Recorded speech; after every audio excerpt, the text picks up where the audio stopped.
ल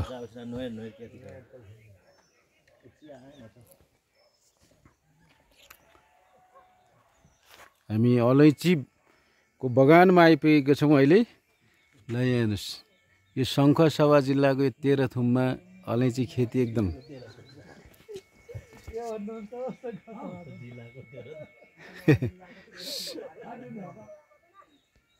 शङ्खसभामा पनि यसको खेती व्यापक छ, त्यसै गरी तेह्रथुम जिल्लामा पनि छ।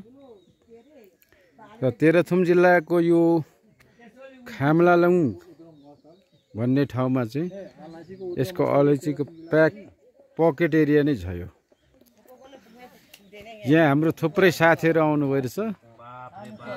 यहाँ साथीहरूले एकदम चिया खाने, ल आमाले चिया दिनु हुँदैछ उहाँहरूलाई। त्यसै गरी मोदी सर पनि हुनुहुन्छ है। मलाई भयो मैले अघि खाइसकेँ। त्यसै गरी यतातिर छ हेर्नुहोस्, पुरै अलैँचीको खेती यहाँ हुन्छ। अलैँची पनि राम्रो फल्छ यतातिर। ल अलैँचीको खेती हुने ठाउँ चाहिँ व्यापक छ यो, होइन? यो पकेट एरिया।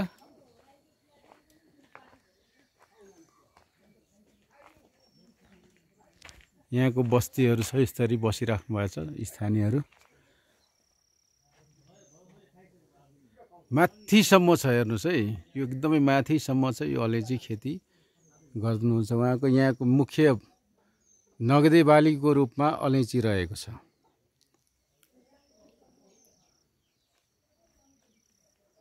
यहाँको बस्ती पनि राम्रो छ। यहाँको जनसमुदायहरू पनि एकदम मिलनसार हुनुहुन्छ। हाम्रो सरहरूलाई पनि एकदम स्वागत गरेर एकदम यहाँको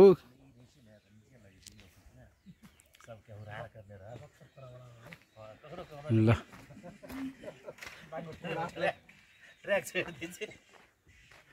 हाम्रो यहाँ सर एकजना चिया खानु हुँदैछ। ल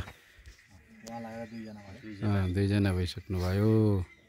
अलैँचीको पकेट एरियामा हामी आएका छौँ। आज हामी भ्रमण गर्ने क्रममा तेह्रथुमको अलैँची पकेट एरियामा आइपुगेका छौँ। अच्छा, ल यता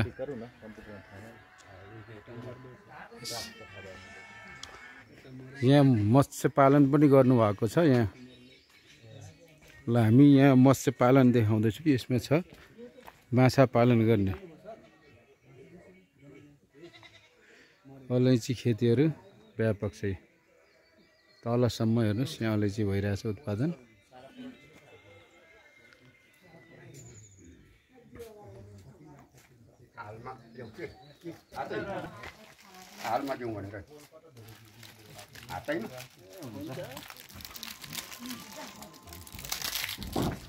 हाम्रो यहाँ बुवाले सबैलाई खाने कुराहरू दिनुहुँदैछ। यसो हेर्नुहोस् है,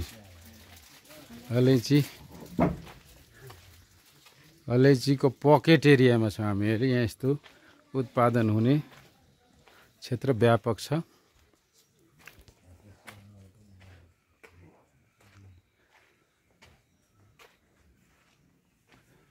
यहाँको जनसमुदायहरूको बसोबास क्षेत्रहरू, यहाँ धेरै बाक्लो बस्ती पनि छ। माथिसम्म छ यहाँ बस्ती, यसको माथि पहाडसम्म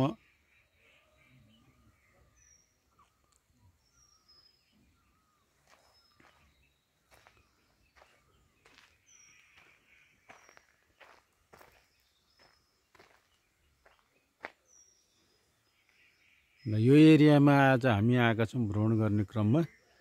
ल हेर्नुहोस्, यसको हामी छोटो जानकारी यहाँहरू सबैलाई दिउँ।